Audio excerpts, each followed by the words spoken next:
Hi students, hearty welcome to Ramu's Spoken English through Telugu Bubblegum Method Part 32. My dear friends, ముందుగా ఈ తెలుగు వాక్యాలను జాగ్రత్తగా అర్థం చేసుకునే ప్రయత్నం చేయండి. మా తమ్ముడు పూర్తి చేశాడు. మా తమ్ముడు చదువును పూర్తి చేశాడు. మా తమ్ముడు తన చదువును పూర్తి చేశాడు. మా తమ్ముడు తన చదువును తిరుపతిలో పూర్తి చేశాడు. మా తమ్ముడు తన చదువును తిరుపతిలో ఎస్వి యూనివర్సిటీలో పూర్తి చేశాడు. మా తమ్ముడు తన చదువును తిరుపతిలో ఎస్వి యూనివర్సిటీలో 3 సంవత్సరాల తర్వాత పూర్తి చేశాడు. సో విద్యార్థులు ఇక్కడ జాగ్రత్తగా అర్థం చేసుకునే ప్రయత్నం చేయండి. మా తమ్ముడు పూర్తి చేశాడు. My brother completed. మా తమ్ముడు చదువును పూర్తి చేశాడు. My brother completed the studies.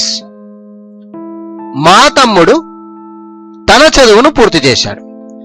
My brother completed his studies. మా తమ్ముడు తన చదువును తిరుపతిలో పూర్తి చేశాడు. My brother completed his studies in Tirupati. మా తమ్ముడు తన చదువును తిరుపతిలో ఎస్వి యూనివర్సిటీలో పూర్తి చేశాడు. My brother completed his studies in Tirupati at SV University. మా తమ్ముడు తన చదువును తిరుపతిలో ఎస్వి యూనివర్సిటీలో 3 సంవత్సరాల తర్వాత పూర్తి చేశాడు. My brother completed his studies in Tirupati at SV University after 3 years.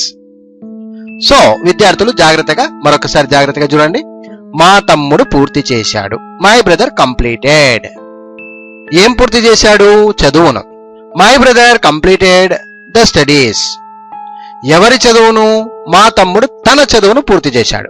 My brother completed his studies. మా తమ్ముడు తన చదువును ఎక్కడ పూర్తి చేశాడు? తిరుపతిలో పూర్తి చేశాడు. సో తిరుపతిలో. My brother completed his studies in Tirupati.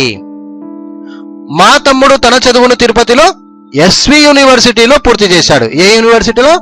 SV యూనివర్సిటీలో. సో అప్పుడు My brother completed his studies in Tirupati at SV University. మా తమ్ముడు తన చదువును తిరుపతిలో ఎస్వి యూనివర్సిటీలో 3 సంవత్సరాల తర్వాత పూర్తి చేశాడు. My brother completed his studies in Tirupati at SV University after 3 years.